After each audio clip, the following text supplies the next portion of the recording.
ونؤمن به ونتوكل عليه ونعوذ بالله من شرور أنفسنا ومن سيئات أعمالنا من يهده الله فلا مضل له ومن يضلل فلا هادي له أشهد أن لا إله إلا الله وحده لا شريك له أشهد أن سيدنا ونبينا ومولانا محمدا عبده ورسوله صلى الله عليه وعلى آله وأصحابه وسلم تسليما كثيرا أما بعد أعوذ بالله من الشيطان الرجيم يا أيها الذين آمنوا من يرتد منكم عن دينه فسوف يأتي الله بقوم يحبهم ويحبونه أذلة على المؤمنين أعزة على الكافرين يجاهدون في سبيل الله ولا يخافون لومة لائم ذلك فضل الله يؤتيه من يشاء والله ذو الفضل العظيم. بزرگان محترم، یہ ایک آیت کریمہ ہے. اس سے پیشتر جو میں نے اس کی تلاوت کی تھی اور اس مرتبہ بھی اس آیت کے متعلقات ہی کو گزار کرنے کا ارادہ ہے. اللہ تعالیٰ شانہ ان آیتوں میں اپنے ایمان والے بندوں کو کچھ خصوصی ہدایات اور خصوصی خطاب فرما رہے ہیں.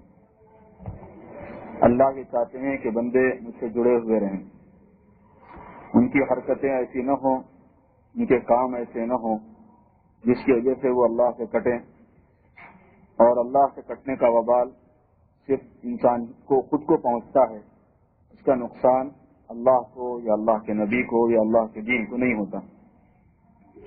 یا ایھا الناس انما بغیکم علی انفسکم، اے لوگو تمہاری سرکشی کا نقصان تم پر پڑتا ہے.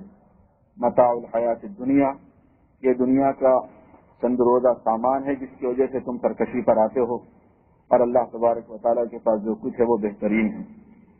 تو حق تعالیٰ شانہ یہ چاہتے ہیں کہ بندے ان سے جڑے ہوئے رہیں، اس لیے ایسی باتیں انہوں نے فرمائی کہ اگر بندوں نے اس کو پکڑا، اس سے جمے ہوئے رہے تو پھر بندے اللہ سے جڑیں گے. میرے بھائیوں، یہ دنیا اللہ نے بنائی، اس دنیا میں جو کچھ ہمیں نظر آ رہا ہے وہ سب اللہ ہی کا نظر آ رہا ہے. موجود ہونے میں یہ دنیا اللہ کی محتاج، تو جو کچھ اس میں خوبی اور کمال ہے اس میں بھی یہ دنیا اللہ کی محتاج. اگر خدا نے گلاب کا پھول پیدا کیا ہے تو اس کے خالق بھی وہی ہیں، پھر اس کے اندر جو کلر ہے، اس کی جو خوبصورتی ہے، اس کے بھی خالق اللہ ہیں. پھر اس میں جو خوشبو اور مہک ہے اس کے بھی خالق اللہ ہیں. خدا نے کسی حسین کو بنایا ہے تو اللہ حسین کے خالق ہیں، اس کے اندر جو حسن ہے اس کے بھی وہ خالق ہیں، اس میں جو باغپن اور اٹریکشن ہے اس کے بھی وہ خالق ہیں. اللہ نے اگر مرغزار بنائے ہیں، لالہ زار بنائے ہیں، قوس قزح بنائی ہے، چاند کی چمک اور روشنی بنایا ہے، سورج کا افق بنایا ہے، اور اس کے جتنے باغ و بہار ہیں یہ سب اللہ ان کے خالق ہیں. اور اس میں جو کچھ حسن و جمال ہے اس کے بھی اللہ خالق ہے. خدا نے فنون بنائے، فندانوں کو بنایا تو ان کے اندر پائے جانے والے فنون کو بنایا. خدا نے پہلوانوں کو بنایا تو پہلوانوں کے اندر پائی جانے والی قوت کو اللہ نے بنایا. اس لیے ایمان والے کا جو ذہن دیا گیا، ایمان والے کی جو نظر دی گئی وہ یہ کہ تم ان سب مخلوقات کو دیکھ کر اللہ کے کمالات کو پہچانو اور اللہ کی عظمت کو اپنے دل کے اندر لاؤ اور اللہ سے محبت پیدا کرو. آدمی کسی حسین لڑکی کو دیکھتا ہے، اس کی طرف طبیعت مائل ہو جاتی ہے. ایمان کا تقاضا یہ بتایا گیا ہے کہ آدمی حسن کے اس وصف کو اللہ کا خالق سمجھ کر اللہ سے محبت کرنے والا ہو کہ جس نے ایسے لاکھوں کروڑوں حسینوں کو پیدا کیا، خود اس کی ذات میں کتنا حسن ہوگا. آدمی کسی باکمال کے کمال کو دیکھتا ہے کہ یہ کشتی میں باکمال ہے، یہ فلاں میں باکمال ہے، یہ اپنی ذہانت میں باکمال ہے، یہ انجینئرنگ میں باکمال ہے، یہ ڈاکٹری میں باکمال ہے. تو حق تعالیٰ شان یہ چاہتے ہیں کہ یہ دیکھے کہ جس نے یہ دماغ بنایا وہ کتنا کمال والا ہوگا، اس کے دماغ کے اندر کتنی انجینئری ہے، اتنا محکم نظام پوری دنیا کا بنا رکھا ہے. حق تعالیٰ شانہ نے کس طرح سورج اور چاند کے نظام کے ساتھ رات اور دن کو جوڑا، اور آسمان اور زمین کی اس گردش کو کیسے آپس میں جوڑا، ہواؤں کو اس نے کیسے چلایا، سمندروں کو اس نے کیسے تھمایا. یہ سارے کے سارے سلسلے معرفت خداوندی ہے. یہ کائنات کو اس لیے پھیلایا گیا ہے تاکہ آدمی ان سب چیزوں کو دیکھے اور اللہ کی بڑائی اور اللہ کی محبت اس کے دل میں آئے. اب تعالیٰ شانہ یہ چاہتے ہیں. اب یہ سورج کا کرہ جو ہماری زمین سے کروڑ میل دور ہے، کروڑوں میل دور ہے، اور اتنا بڑا خدا نے بنایا اور اس کو ایسے سیٹ کیا ہے کہ یہ آج کے سائنسداں یوں کہتے ہیں کہ اگر وہ اپنے محور سے جہاں پہ وہ گھومتا ہے ایک بالش سے نیچے اتر جائے تو زمین پہ اتنی گرمی آئے گی کہ کوئی متنفس زندہ نہیں رہ سکتا، اور اگر وہ اپنے محور سے ایک بالش اوپر چلا جائے تو زمین پر اتنی گرمی نہیں آئے گی جو زندگی کے لیے ضروری ہے۔ سوچا کتنا بڑا ہے؟ اتنا بڑا ہے کہ اگر اس کا خول بنایا جائے جیسے کدو میں خول ہوتا ہے اور اس زمین کو اس میں ڈالا جائے تو 10 لاکھ زمینیں اس میں ڈالی جا سکتی ہیں۔ والشمس تجری لمستقر لها ذلك تقدیر العزیز العلیم، سورج اپنے جگہ پر دوڑتا رہتا ہے جو اس کی اللہ نے مقرر فرما دی ہے، یہ عزیز غلبے والے کی اور جاننے والے کی تقدیر ہے، اس کا اندازہ ہے۔ تقدیر کہتے ہیں اندازے کو، یہ اس کی تقدیر ہے کہ اس کو معلوم ہے کہ کہاں یہ چیز رکھی جائے اور کہاں یہ چیز فٹ کی جائے۔ اس نظام کو دیکھ کر آدمی سوچے کہ اللہ تبارک و تعالیٰ کا ذہن کتنا ہوگا، جس نے سارے ذہنوں کو ذہن دیا، جس نے ساری عقلوں کو عقل دی، آدم سے لے کے ایدم تک اور قیامت تک ساروں کو جس نے عقل دیا، ساروں کو جس نے فن دیا، ساروں کو جس نے کمال دیا، وہ خود کتنا بڑا کمال ہوگا۔ اس لیے کہتے ہیں کہ یہ جو کچھ کائنات ہمارے اطراف میں پھیلی ہوئی ہے، یہ کائنات حق تعالیٰ شانہ کی پہچان کے لیے کہ تم اللہ کے کمالات کو پہچانو، اور جتنے کمال آدمی پہچانے گا اتنی عظمت دل کے اندر آئے گی، اتنی محبت دل کے اندر آئے گی، اتنے قربان ہونے کا جذبہ، اتنی وارفتگی طبیعت کے اندر پیدا ہوگی۔ اس لیے حق تعالیٰ چاہتے ہیں کہ بندے اپنی طرف مائل رہیں، اور اللہ تعالیٰ یہ چاہتے ہیں کہ دل میں سوائے اللہ کی اور اللہ کے نبی کی محبت کے اور کوئی چیز نہ ہو، دل میں سوائے اللہ کے اور اللہ کے نبی کی محبت کے کوئی چیز نہ ہو۔ محبت اور دل کا لگاؤ یہ خالص خدا کا حق ہے، اس میں خدا شرکت گوارا نہیں کرتا۔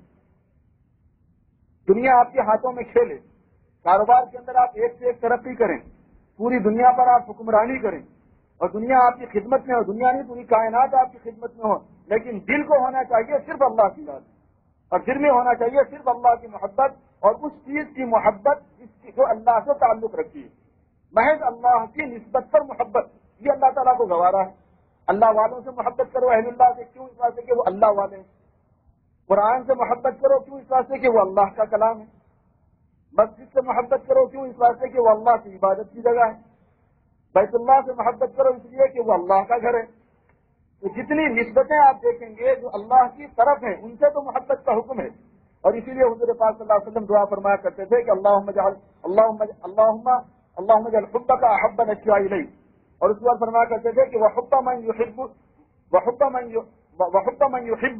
اے اللہ میں آپ کی محبت چاہتا ہوں، انی اسألک حبک وحب من یحبک، میں آپ سے آپ کی محبت مانگتا ہوں اور ان کی محبت مانگتا ہوں جو آپ سے محبت کرتے ہیں، اور آپ کی طرف آپ کی محبت میں جو قریب کرنے والے ہیں۔ حق تعالیٰ شانہ ہمارے دل کے بارے میں میرے دوستو یہ چاہتے ہیں، ہر مسلمان کے دل کے بارے میں اللہ تعالیٰ کا جو فیصلہ ہے وہ یہ ہے کہ تمہارے دل کی چاہت وہ میرے ساتھ مخصوص ہے، اور میرے ساتھ جو منسوب ہے چیز، جو نسبت جس کی میرے ساتھ لگی ہوئی ہے، جس درجے میں لگی ہوئی ہے، اس درجے میں تم سے محبت کرو، اور اگر مخلوق سے محبت کرنا ہے تو میری وجہ سے کرو۔ بیوی سے محبت کرو، بیوی محبت کی چیز ہے، محبت چیز ہے، مگر اس وجہ سے کہ اللہ نے محبت کا حکم دیا ہے۔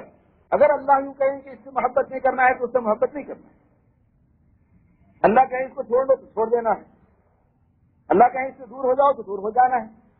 3 صحابہ رضی اللہ تعالیٰ اجمعین جب جنگ غزوہ تبوک میں نہیں جا سکے، اللہ تعالیٰ نے حضور صلی اللہ علیہ وسلم کے ذریعے سے ان سے بائیکاٹ کا حکم دیا، اور تینوں کو یہ حکم دیا گیا کہ تم اپنی بیویوں سے الگ ہو جاؤ۔ حالانکہ اس میں ایسے بھی صحابہ تھے جن کو بیویوں کی ضرورت نہیں تھی، یعنی عمر کے اعتبار سے بیوی کی ضرورت نہیں باقی نہیں رہی تھی، اور اللہ کا حکم تھا الگ ہو جاؤ تو الگ ہو گئے۔ اولاد سے محبت طبیعی چیز ہے، محبت کریں، لیکن اولاد سے محبت اللہ کی خاطر محبت ہے، اپنی ذات کے لیے نہیں، اس وجہ سے نہیں کہ وہ میری اولاد ہے، بلکہ اس وجہ سے کہ اللہ نے ان سے محبت کرنے کا حکم دیا۔ اگر اللہ کے لیے محبت کرنا ہے تو محبت، اور اگر اللہ تعالیٰ ان کو ختم کرنے کا حکم دے، ان سے نفرت کرنے کا حکم دے، ان کو دور کرنے کا حکم دے تو دور کرنا ہے۔ ابراہیم علیہ السلام نے کیا کیا؟ کیا ان کو اسماعیل سے محبت نہیں تھی؟ کیا ان کو ہاجرہ سے محبت نہیں تھی؟ چھوڑ دو بے آب و گیا میدان کے اندر، تو چھوڑ دیا لے جا کے۔ اکلوتا بیٹا 90 سال کے بعد میں پیدا ہوا، کتنا دل کو چاہت نہیں تھی، کہا کہ اس کو ہمارے نام پر ذبح کر دو، کھیل نہیں ہے کوئی۔ ان ھذا لھو البلاء المبین، یہ تو انتہائی بڑی آزمائش، کھلی ہوئی آزمائش ہے۔ اللہ تعالیٰ جس کو بڑی آزمائش اور کھلی ہوئی آزمائش کہہ رہا ہے تو اندازہ کر لیجیے کہ وہ کتنی بڑی آزمائش ہوگی جو ابراہیم پر پڑی تھی۔ ہمارے نام پہ اس کو ذبح کر دو، اور ذبح کر کے بتا دیا ابراہیم علیہ السلام۔ یہ الگ بات ہے کہ اللہ تعالیٰ نے ذبح ہونے نہیں دیا، مگر ابراہیم نے اپنی کوئی کسر نہیں چھوڑی۔ ابراہیم علیہ السلام کے واقعات میں تو یہاں تک لکھا ہے کہ جب انہوں نے پتھر پہ بار بار چھری کو تیز کیا اور اسماعیل کے گلے پہ پھیر دیا، ایک مرتبہ کیا نہیں کٹا گلا، دوسری مرتبہ کیا نہیں گلا نہیں کٹا، تیسری مرتبہ کیا نہیں کٹا، تو غصے میں آ گئے کیوں اللہ کے حکم میں تاخیر ہو رہی ہے۔ تو انہوں نے زور سے جب چھری کو مارا پتھر پہ تو چھری گول پڑی، چھری کے اندر سے آواز آئی اور چھری نے کہا کہ ابراہیم تم کو خدا نے خواب میں ایک مرتبہ اپنے بیٹے کو ذبح کرنے کا حکم دیا اور مجھ پر 70 مرتبہ خدا کا حکم آ گیا ہے کہ یعنی خبردار جو اسماعیل کی گردن کا رواں کٹ جائے، تم کو ایک مرتبہ گلے کاٹنے کا حکم دیا گیا اور مجھے 70 مرتبہ آسمان سے یہ حکم آ چکا ہے کہ اسماعیل کی گردن کا رواں نہیں کٹنا چاہیے، تم میں کیسے کاٹ دیتی؟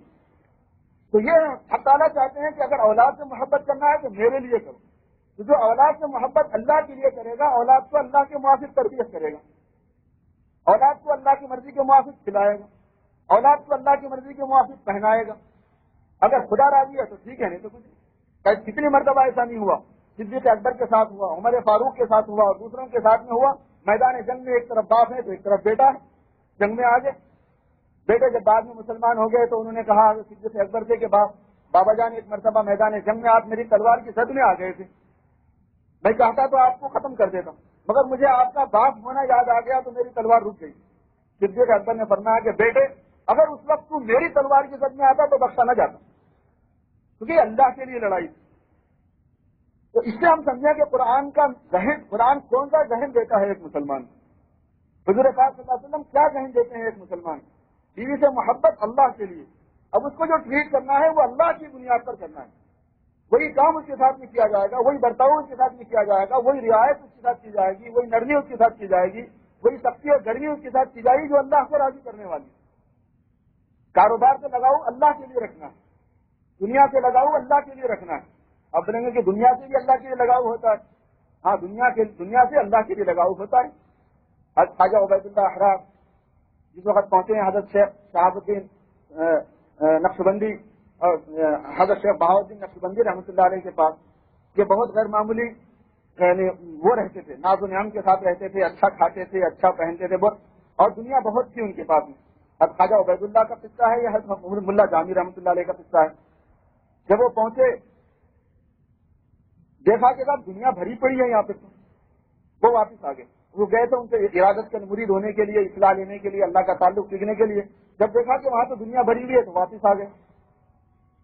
خواب میں انہوں نے دیکھا کہ میدان حشر قائم ہے اور پوری قیامت کا منظر جو کتابوں میں انہوں نے پڑھا تھا وہ آنکھوں کے سامنے آ گیا اور فرشتے ان کو پکڑ کے لے جانا چاہ رہے ہیں۔ ادھر سے ایک بزرگ آئے، انہوں نے کہا کہ اس کو چھوڑ دو، اس کو ہمیں حوالے کر دو۔ خواب کے ذریعے سے ان کا رہنمائی ایک معنی میں کی گئی، اور وہ جو بزرگ تھے وہ دیکھا تو وہی بزرگ تھے جن سے بھاگ کے ہی گئے۔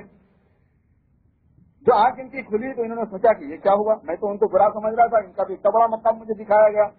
وہ پہنچے اور جب ان کے دربار میں پہنچے تو ان کو کشف سے یہ معلوم ہو گیا کہ یہ کس خیال سے آئے تھے اور کس خیال سے واپس ہو گئے تھے اور کیا حالات ان پر گزرے۔ تو وہ ہنسنے لگے اور ہنس کے کہنے لگے ہم تو جب آنے دیں گے جب تم کوئی وہ شعر تم پڑھو تو پہلے تم پڑھ کے گئے تھے۔ انہوں نے جب دیکھا کہ ان کے پاس دنیا بھری ہوئی ہے تو انہوں نے ایک مصرع پڑھا، نہ مردستان کے دنیا دوست دارت، وہ مرد خدا نہیں ہے جس کے پاس دنیا ہوتی ہے، یہ انہوں نے کہا، نہ مردستان کے دنیا دوست دارت، یہ کہہ کے وہ چلے گئے۔ اب انہوں نے فرمایا، نقشبندی رحمۃ اللہ نے فرمائے وہ مصرع پھر پڑھے آپ، کہنے کہ حضرت معافی چاہتا ہوں، مجھ سے بے عزتی ہو گئی، میں نہیں پڑھ سکتا، میں آپ کی شان میں گزرتا، کہنے کہ نہیں آپ کو پڑھنا پڑے گا تب ہم آپ کو آنے دیں گے ورنہ نہیں۔ اب بڑوں کی بات ہوتی ہے، انہوں نے پھر وہ مصرع پڑھا اور کہا کہ نہ مردستان کے دنیا دوست دارت۔ تو اب خواجہ صاحب نے جواب میں فرمایا کہ اگر دارت برائے دوست دارت، وہ مرد خدا نہیں ہے جو دنیا کو دوست رکھے، اور اگر رکھے تو دوست کی خاطر رکھے، اگر رکھے تو اللہ کی خاطر رکھے، وہ کوئی بری بات نہیں ہوتی۔ تو اگر دنیا کو بھی آدمی رکھے تو خدا کے لیے رکھے۔ یہی مفہوم ہے قرآن کی عیسائیت کا کہ ان صلاتی و نسکی و محیایا و مماتی اللہ رب العالمین، میری نماز، میری قربانی، میرا جینا، میرا مرنا اللہ رب العالمین کے لیے۔ حق تعالیٰ قانون مجھ سے اور آپ سے سب سے یہ چاہتے ہیں جو اس آیت کریمہ میں بیان فرمایا ہے، جس کو میں نے آپ کے سامنے تلاوت کی ہے، میں اس کا ترجمہ کروں گا آپ کے سامنے اور اس کے بعد اپنی بات کو ختم کروں گا۔ اللہ تعالیٰ فرماتے ہیں اے ایمان والو، اگر تم میں سے جو کوئی دین سے پھر جائے گا تو پھر حق تعالیٰ شانہ ایک ایسی قوم لائے گا جس کے اندر یہ صفات ہوں گی، فسوف یأتی اللہ بقوم یحبهم ویحبونہ، جو محبت کرے گا اللہ سے اور وہ محبت کریں گے اللہ سے اور اللہ محبت کرے گا ان سے. اذلۃ علی المؤمنین، جو ایمان والوں کے ساتھ میں انتہائی نرم ہوں گے، اخلاق والے ہوں گے، کیونکہ ایمان والے اللہ کے دوست ہوتے ہیں، اور جو دوست کے دوست ہوتے ہیں وہ بھی دوست ہوتے ہیں. اگر ایک آدمی کو اللہ سے محبت ہے تو پورے ایمان والوں سے محبت کرنا پڑے گا. مجنو کے بارے میں مشہور ہے کہ اگر مجنو کو لیلا کی گلی کا کتا مل جاتا تو اس کو پکڑ کے چومنا شروع کر دیتا تھا. مجنو اگر اس گلی میں سے گزرتا جس گلی میں لیلا رہتی ہے تو اس کے در و دیوار کو بوسا لیتا تھا. وقبل الجدار وزل جدارا وما حب الدیاری شغفنا قلبی ولکن حب من سکنت دیارا. میں کبھی امر عرض دیاری دیار لیلا، اس مجنون کی طرف منسوب ہے یہ شعر کہ میں گزرتا ہوں لیلا کے در و دیوار پر، تو پھر ہوتا یہ ہے کہ کبھی یہ دیوار کو بوسا لیتا ہوں، کبھی وہ دیوار کو بوسا لیتا ہوں، اور در و دیوار کی محبت نے مجھے مجبور نہیں کیا کہ میں ان کا بوسا لوں، بلکہ ان در و دیوار میں جو ذات رہتی ہے، جو میری محبوب ہے، جو میری جان جہاں ہے، اس کی وجہ سے میں ان سب چیزوں سے محبت کرتا ہوں. اب تعالیٰ یہ چاہتے ہیں کہ جو ایمان والے اللہ کا نام لینے والے ہیں وہ اللہ کے ہیں. تو جو اللہ کو چاہتا ہے تو وہ تو اللہ والوں کو چاہنا ہی پڑے گا. اللہ جن کو چاہتا ہے ان کو چاہنا ہی پڑے گا. اللہ کے نبی کی امت کو چاہنا ہی پڑے گا. اس لیے فرمایا اذلۃ علی المؤمنین اعزۃ علی الکافرین. اور جو اللہ کے دشمن ہیں ان کے ساتھ سخت ہونا ہوگا. وہ قوم ہوگی جو ایمان والوں کے ساتھ میں نرم ہوں گے، ایمان والوں کے ساتھ میں تواضع سے رہیں گے. اعزۃ علی الکافرین، اور کافروں کے مقابلے میں شدید رہیں گے، سخت رہیں گے. ان کا ذہن کافروں کے مقابلے میں ان کی موافقت کریں، ان کو ہدایت پر لانے کا جو رہے گا، ان کے لیے ہدایت کی دعا تو کریں گے، ان کے لیے ہدایت کی کوشش تو کریں گے، لیکن ان کی کافرانہ زندگی، ان کا کافرانہ ذہن، ان کے اسلام کے خلاف پروپیگنڈا اور ان کے اسلام کے خلاف مشنری اور ان کے اسلام کے خلاف اعمال، اس کو ایمان والا کبھی الاؤ نہیں کرتا، کبھی اس کو پسند نہیں کر سکتا. ہو ہی نہیں سکتی یہ چیز کہ اللہ سے بھی ایک آدمی محبت کرے اور کافر سے بھی ایک آدمی دوستی کرے. اذلۃ علی المؤمنین اعزۃ علی الکافرین یجاہدون فی سبیل اللہ. اللہ کے راستے میں وہ محنت مشقت کریں گے. اللہ کی محبت ہے تو اللہ کے دین کا کام کرو، اللہ کے دین کی محنت کرو، اللہ کے دین کو پھیلاؤ، خدا کے دین کا ماحول بناؤ، خدا کے لیے جان و مال کی قربانی دو. فرمایا کہ ایک ایسی قوم میں لاؤں گا جو اللہ سے محبت کرے گی اور اللہ ان سے محبت کرے گا. وہ ایمان والوں کے ساتھ میں انتہائی متواضع ہوں گے اور کافروں کے ساتھ میں وہ شدید ہوں گے اور اللہ کے راستے میں محنت و مشقت اٹھانے والے ہوں گے. اور آگے ایک اور بات فرما دی، ولا یخافون لومۃ لائم. اور کسی ملامت کرنے والے کی ملامت کی ان کو پرواہ نہیں رہی. جب کسی سے آدمی زیادہ محبت کرتا ہے تو اس زیادتی محبت کے اندر اس کے ایسے کام سرزد ہوتے ہیں کہ جو دنیا والوں کو پسند نہیں آتے. اس کی وجہ سے لوگ ملامت کرتے ہیں، لوگ مجنون اور پاگل کہتے ہیں، اور دنیا کہتی کہ یہ لوگ کیسے لگ گئے کہ پاگل ہے. اور یہ پاگل تو ایسا پاگل ہے کہ اس کے اوپر صدافری ہے، اس کے لیے خوش آمدید ہے کہ لوگوں نے ہمیں آپ کا دیوانہ بتایا. یہ بھی تو ہم سے کرم ہوا، اتنی بڑی مہربانی ہمارے ساتھ ہو گئی کہ آپ کی طرف منسوخ کر کے لوگوں نے ہمیں دیوانہ بتایا. تو اللہ تعالیٰ چاہتے ہیں کہ لا یخافون لومۃ لائم، کہ کسی ملامت کرنے والے کی ملامت کی وہ پرواہ نہیں کرتے. مجھے تو ہمیں اپنے نبی کی غلامی کرنی ہے. دنیا چاہے کچھ بولے، لوگ چاہے کچھ بولیں، رشتے دار چاہے کچھ بولیں، کوئی اپنا بنتا ہو بنے، کوئی بیگانہ بنتا ہو بنے، اس سے مجھے کیا بات. اچھا ہے اگر خدا کے واسطے رشتے کم ہو جائیں اور تعلقات ختم ہو جائیں، کم سے کم ہو جائیں، میرے اپنے اللہ کے ساتھ میں چلو صحیح ہو جائے گا. یہ شان ایمان والے کے دل میں آ جائے کہ لا یخافون لومۃ لائم ذلک فضل اللہ یؤتیہ من یشاء. فرمایا کہ یہ ہے وہ اللہ کا فضل جس کو چاہتے ہیں اب تعالیٰ شانہ مرحمت فرماتے ہیں. واللہ ذو الفضل العظیم، اور اللہ تعالیٰ بڑے فضل والے ہیں. ایک اور آیت ذہن میں آئی، اس کا ترجمہ کر دوں. فرمایا لا تجد قوما یؤمنون باللہ والیوم الآخر. آپ نہیں پائیں گے ان لوگوں کو جو اللہ پر ایمان رکھتے ہیں اور یوم آخرت پر ایمان رکھتے ہیں، یوادون من حاد اللہ ورسولہ، جو محبت کریں ان لوگوں سے جو اللہ کی اور اللہ کے رسول کی مخالفت کرتے ہوں. ولو كانوا آباءهم او ابناءهم او اخوانهم او عشیرتهم، چاہے یہ مخالفت کرنے والے ان کے باپ ہوں یا ان کی اولاد ہو یا ان کے خاندان والے ہوں یا ان کے رشتے دار ہوں، کسی کی وہ پرواہ نہیں کرتے. اولئک كتب في قلوبهم الایمان، یہ وہ لوگ ہیں کہ جن کے دلوں میں اللہ نے ایمان کو لکھ دیا ہے. وأيدهم بروح منه، اور جن کو حق تعالیٰ شانہ نے اپنی خاص روح، اپنی روح کے ذریعے سے تائید بخشی ہے. یہاں روح سے مراد اللہ کا خاص تعلق اور روح سے مراد نسبت باطنی ہے. جب وہ حاصل ہو جاتی ہے تو پھر آدمی کسی کی پرواہ نہیں کرتا. اس کے بعد یہ تعالیٰ شانہ نے ان صفات کو بیان فرمایا کہ یہ وہ لوگ ہیں کہ جن کے لیے جنتیں ہیں، جنات تجری من تحتها الانہار خالدین فیہا رضی اللہ عنہم ورضوا عنہ. یہ وہ لوگ ہیں کہ جن سے اللہ خوش ہوا اور اللہ ان کو خوش کر دے گا. اولئک حزب اللہ، یہی لوگ ہیں جو اللہ کے ہیں اور اللہ کی جماعت ہے. الا ان حزب اللہ هم الغالبون، سن لو کہ جو اللہ کی جماعت ہے وہی غالب رہنے والی ہے. یہ ایک ذہن ہے جو حق تعالیٰ شانہ نے قرآن کے ذریعے سے ایمان والے کو دیا ہے. اور اس کا منشا یہ ہے کہ صرف محبت اللہ کے ساتھ جمع ہو اور محبت کے تقاضوں پر عمل کرے آدمی. جب آدمی محبت کے ساتھ عمل کرتا ہے تو محبت بڑھتی ہے، اور عمل نہیں جمع ہوتا ہے تو پھر محبت کے اندر کمی ہو جاتی ہے. اب تعالیٰ شانہ ہمیں اپنے کرم سے، اپنی محبت سے، اپنے نبی کی محبت سے، دین کی محبت سے سرفراز فرمائے اور دین کے لیے قربانیاں دینے والا بنائے.